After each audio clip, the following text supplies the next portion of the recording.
Imagine the female characters that are deemed too awesome, awful, or offbeat to be a Disney princess. Wouldn't you love to learn their stories? Just wait until you hear about the crazy transformations one mythological heroine went through. Princess Tiana turning into a frog is nothing compared to that. If this is your first time visiting our channel, make sure you subscribe, and while you're at it, check out our latest addition to the family, the Trendy. Today, we're sharing 10 deleted Disney princesses and rejected concepts. Princess Wu Zetian.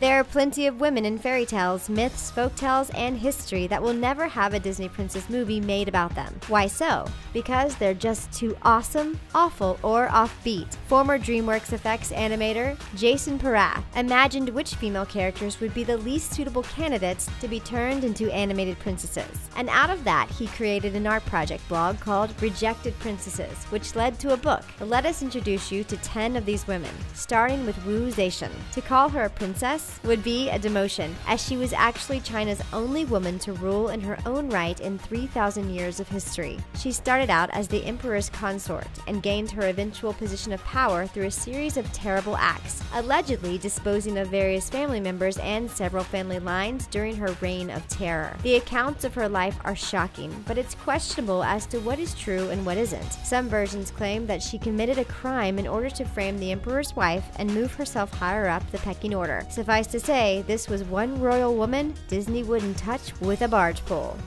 Princess Khutulun.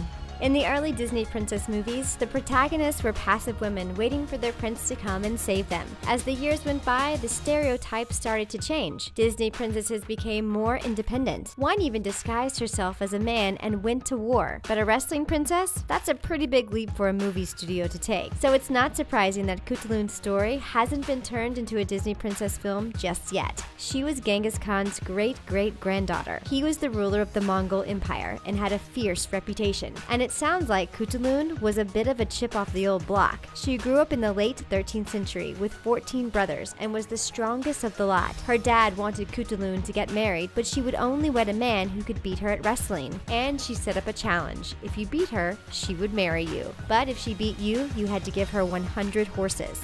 Khutulun ended up with thousands of horses and no husband. Her life was made into an Italian opera called Turandot.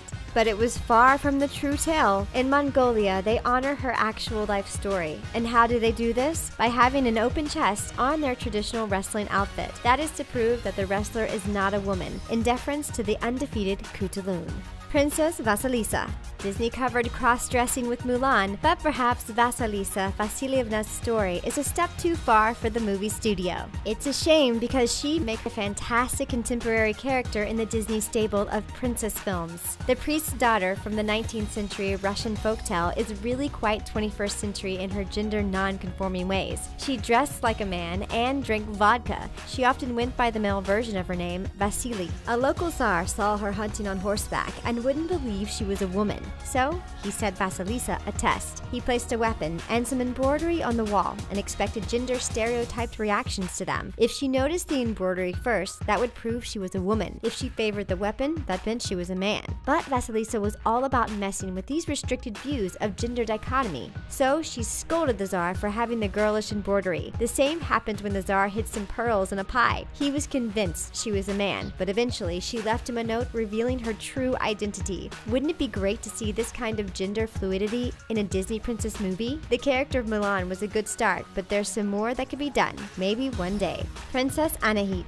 Sometimes you come across stories that share traits with well-known Disney movies, like the Armenian folktale about a queen who came from humble beginnings and made the king get a job. It involves wells and singing to birds. Sound familiar? We couldn't help but think of Snow White and the Seven Dwarfs, but that's where the similarities end. In this folktale, a prince is warbling away to birds while pining for a girl. He explains to his mother that the shepherd's daughter, Anahit, won his heart by cleverly curing his overheated thirst. She poured away 6 buckets of water she drew from a well until she eventually let him drink one. If she'd let him drink too soon, she explained, he would have hurt himself. The prince was so impressed he sent his friend to find the girl and tell her he wanted to marry her. But Anahit wasn't so easily won over. She was only interested if the prince got a job. So he became a weaver and Anahit agreed to marry him. But his friend went missing, so the prince went searching for him, found him, and was enslaved as a weaver. He sewed a secret message to his wife, and his illiterate captors unintentionally unintentionally presented it to her. Anahit mounted a rescue mission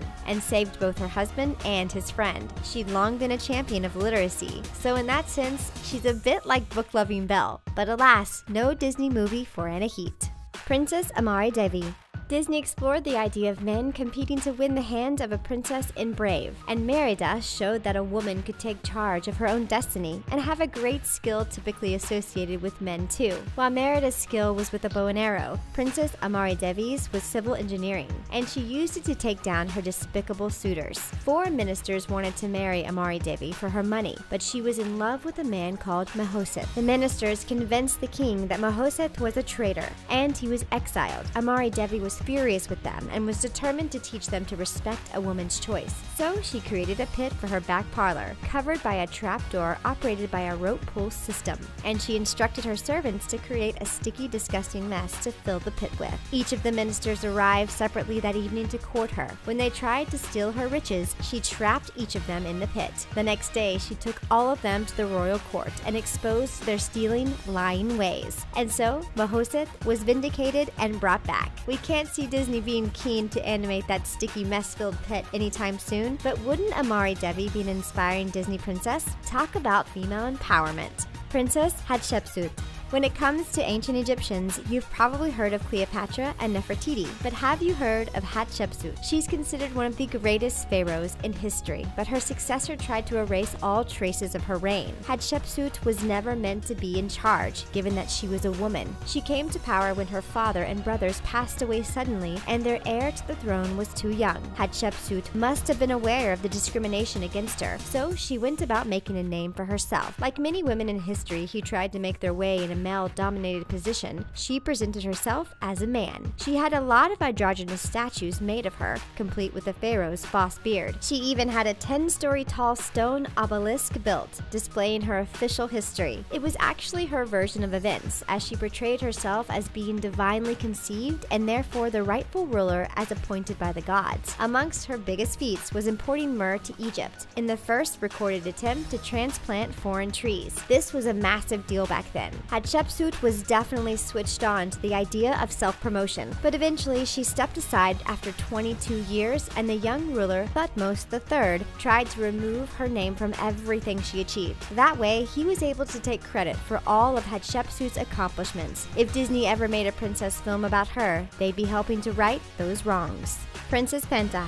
Disney has taken many fairy tales with disturbing aspects and turned them into suitable animations for children, but it's unsurprising that the 17th century Italian fairy tale about Princess Penta never made it to the storyboard. After all, you'd have to change pretty much the entire story to make it appropriate. Penta's brother was the king, and when his wife died, he wanted to marry his sister. Yes, this is already totally unsuitable for kids. Penta wanted to put him off, so she asked him what he was attracted to the most, and he said her hands, so she chopped them off and presented them to him. He was so furious, he put her in a trunk and threw her in the ocean. Penta washed up on the Green Earth King's land and became the queen's servant. When the queen passed away, the king married Penta. She gave birth while he was out on a sea voyage and sent a note to let him know, but an interfering fisherman's wife changed the note to say she'd given birth to a dog. The king was surprisingly fine about this, so the fisherman's wife changed his reply, telling the counselors to get rid of Penta. They banished her instead, and Penta wound up meeting a sorcerer. After he heard her tell, he invited people to share their bad luck stories, and the worst would be rewarded. Both her brother and the Green Earth King showed up. The sorcerer magically regrew Penta's hands and deemed her and the Green Earth King his heirs. Bizarre, right?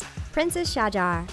Disney loves a rags to riches story, but Shajar al-Durr's tale isn't quite as family-friendly as Cinderella's. Yes, the 13th century woman started out as a servant, but her rise to power isn't about fairy godmothers and pumpkins turning into carriages. Shajar was brought as a servant to the Sultan of Egypt, and within a year she became his wife and had a child. But then the Sultan passed away, just as Louis IX of France was invading. So what did Shajar do? According to certain accounts, she pretended her husband was ill rather than dead, and secretly prepared prepared for war with the chief commander. They took Louis IX prisoner and eventually returned the French king to his country for about 30% of France's total annual revenue. The fact that this was carried out by a woman secretly ruling in a Muslim country is incredible, and she was incredibly tough. When the male successor to the throne returned to the country, she had the military brutality to dispose of him. And so, Shajar became the sultan in her own right. She even printed her own coins, but many people weren't comfortable with a woman being in power. No surprises there. So, Shajar married Abik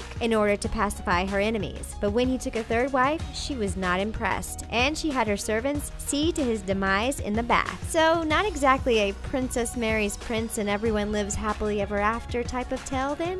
Princess Hatane.